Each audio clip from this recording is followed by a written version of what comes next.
Logos POW.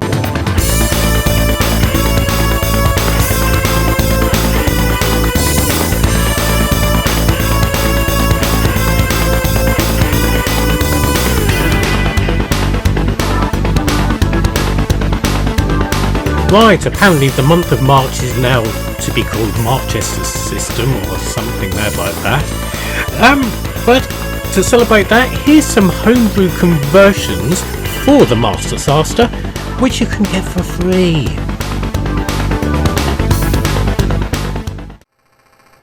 Right, so first off we have Green Beret, a conversion of the Konami classic, but for your Marster Sarsons.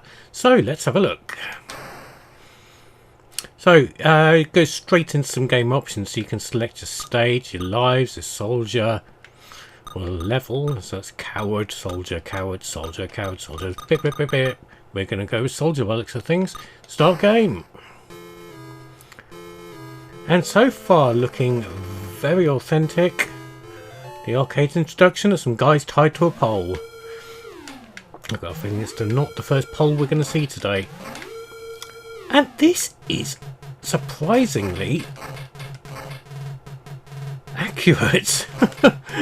This is really, really good, isn't it?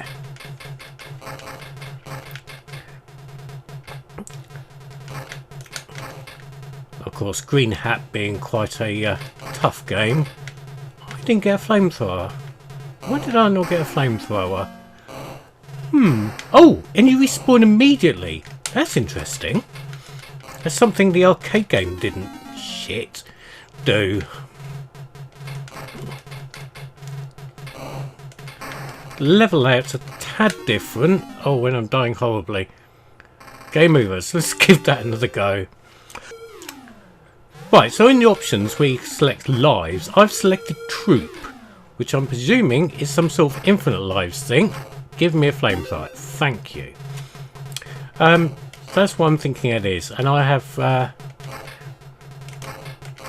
stayed on this level even though I potentially could have moved to one of the other levels. Flamethrower that mortar guy.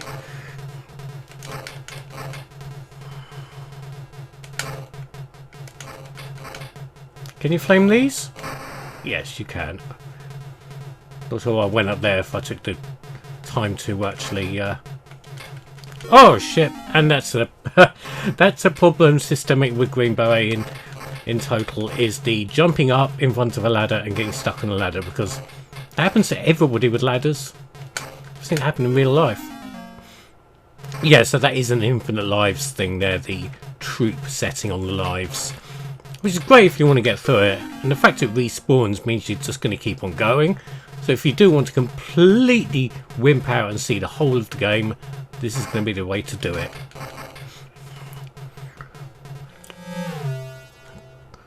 Ideally I'd have a flamethrower here, but I don't. You can just completely toast them if you've got the flamethrower.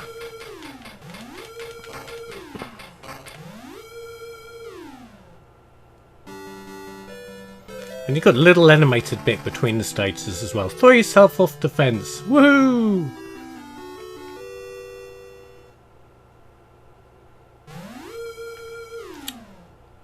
Right, so on to stage 2, the submarine base. And I've already managed to kill myself. Well done me. Oh crap. It's almost a little bit jarring. Continuing straight off the bat. I mean, the NES version, I suppose, Russian Attack did if you were playing single player, and I went down that ladder by accident. Oh, fell to a mine. And again, jumping is done by pressing up, as it was in the arcade, and I've never liked that, but it is at the time what was how things were done, I suppose. We're going to get some parachute guys come up in a sec.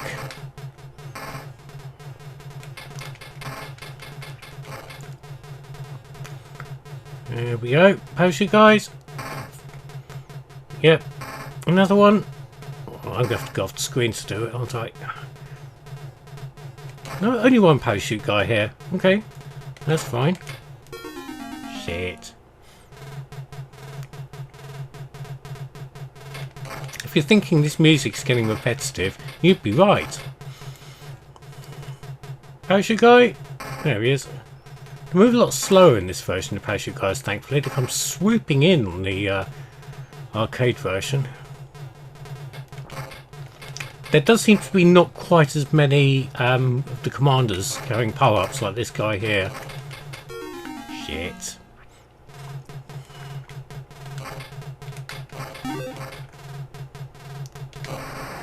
And those missiles really do rocket through.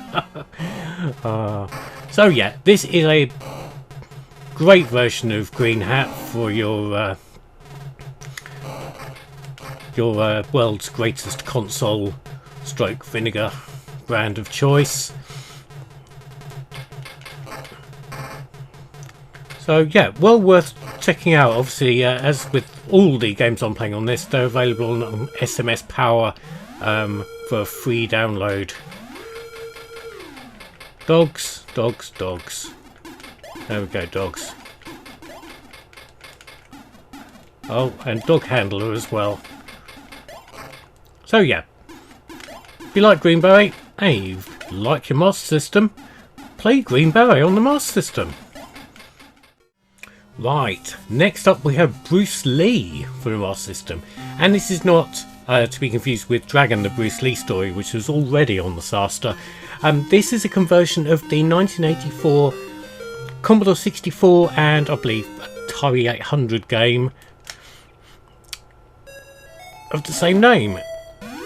And this, thankfully, has got separate controls. It was up to jump on the 8-bit micro versions, and the fire button did your punches and kicks. Idea is to collect all the lanterns in the, well, these first two stages anyway, while avoiding the ninja and the green Yamo, which are well known for being in all Bruce Lee's movies.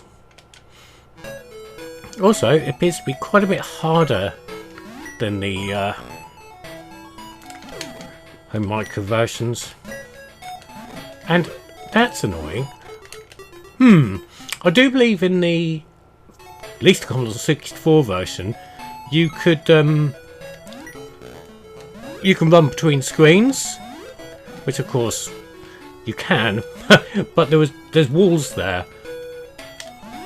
Oh Christ, get up there. Now this is the problem here. I was complaining about pushing up to jump and then saying it was good that this doesn't have up to jump. My muscle memory for playing Bruce Lee is up to jump rather than a button. Thankfully, I don't think either the ninja or the green Yamo can hurt you while you're on a ladder.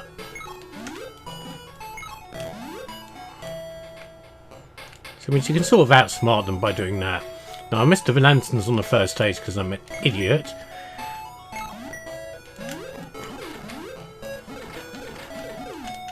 That seemed to work quite well.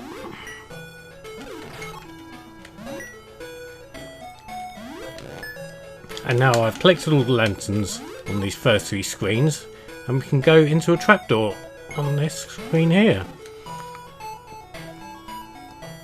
There it is.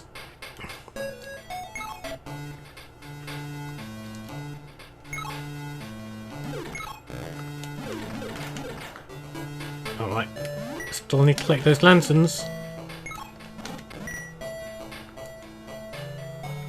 Oh, what's going on? The music's weird, isn't it?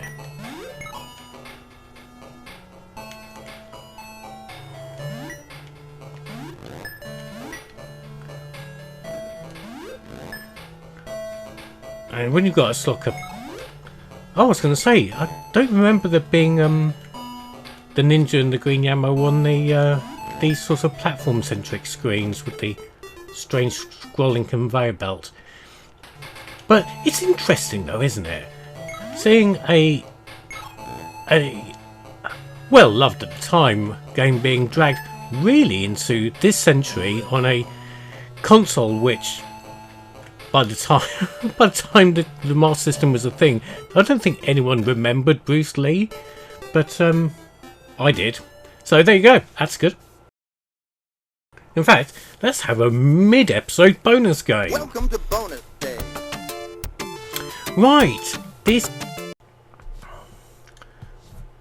Right, so this is more of a demo more than anything else.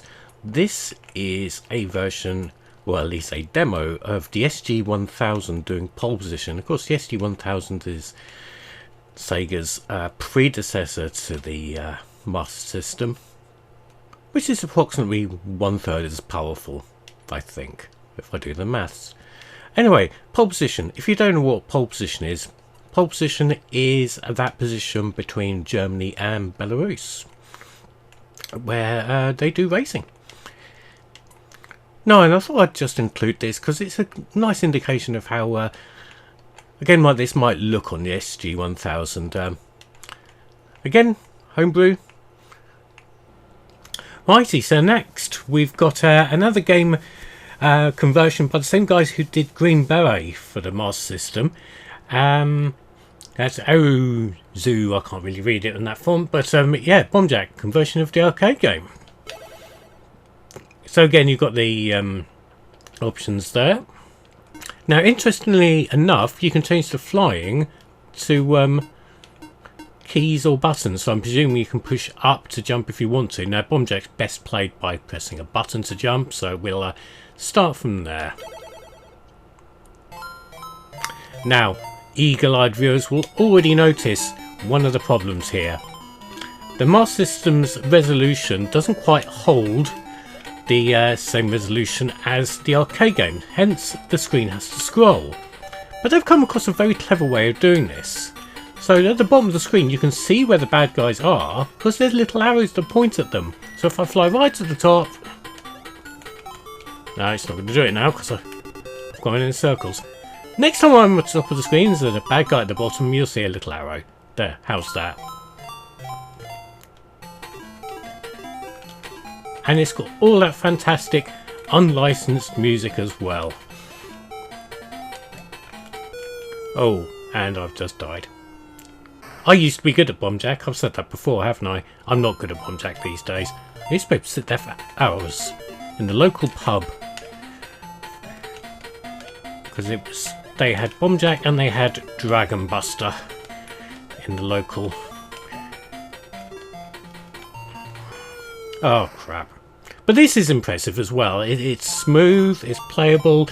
I applaud the way they've got past the screen estate problem.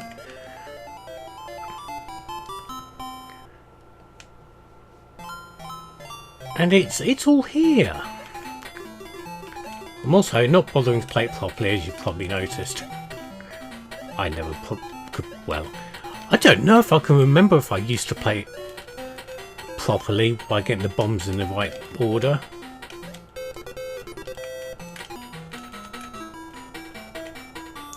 One thing I've not seen is the...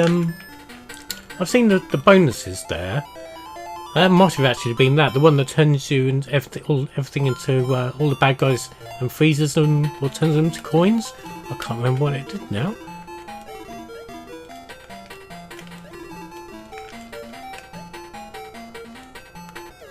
Oh, there, that. Excellent. And then we wrap round to the first background again, but with a different layout.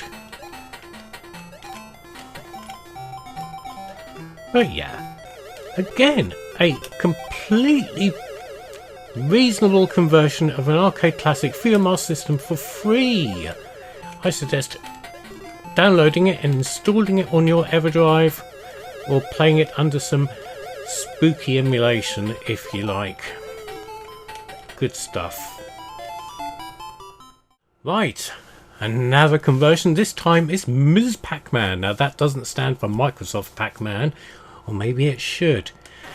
So again, we've got a few options here. We're going to just stick with the default, and it does the scrolling thing again because, like Bombjack, it's a vertically orientated cabinet. And I'm rubbish at Pac-Man. Sergeant Goat's good at Pac-Man. I'm rubbish at Pac-Man. I can never be bothered to work out how to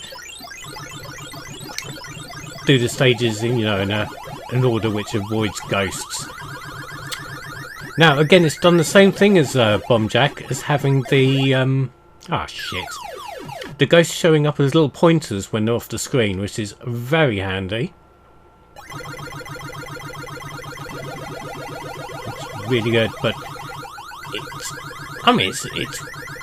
it's the best version of Ms. Pac-Man on the Marster Sarsons, isn't it? I don't know if there was any actually official versions of actual original Pac-Man. I know Pac-Mania came out in the Master System. I don't know if any other versions did. Dudley will know because he'll own it if it did. So yeah, I'm not going to play this much longer because we've got another. Welcome to bonus day. Right, this is another of those quick demos here. This is Maranoid, and it's obviously like Arkanoid. But okay, it's a demo again like Pole Position was, but this time actually on a Master System rather than a silly game 3000. And this is surprisingly responsive. Playing a Breakout style clone on a joypad is never a fun experience if you ask me. In the arcades, you've got a spinner. On the Commodore 64, I had the paddles, which were great. And for everything else, you really need a mouse at the very least. I remember playing Arkanoid on the Amiga with a mouse, which was great. But it's just ordinarily a futile thing to try and play Breakout with a pad. But this is fine. This is fine. The back collision detection is generous. Oh, the music's fine. Arkanoid didn't have any in-game music. It doesn't have any sound effects, but hey, it is a demo, and I'm just wondering if I clear the screen, is there more than one level? I don't think so, being a demo. But it's an interesting thing, and again, homebrew people. People making things in their spare time just because they want to. And that's the fantastic thing here. That's your takeaway for this episode. If you want to make something, go and make it. Look at Roz. He made a racing game, and it's really cool. Loads of people. Nikki's making Quantum Witch, which is out soon, so you should go and check that out on Steam. People making stuff because they want to, not through any monetary agenda, just because they want to. And that's, for me, is like the best thing you could have for Marchester system, whatever it is, Dudley. So there we go, some conversions for the Master System from the contributors of SMS Power. Find the link below and go and check them out for yourself. In the meantime, let me know what you thought of them in the comments below. Subscribe or naff off.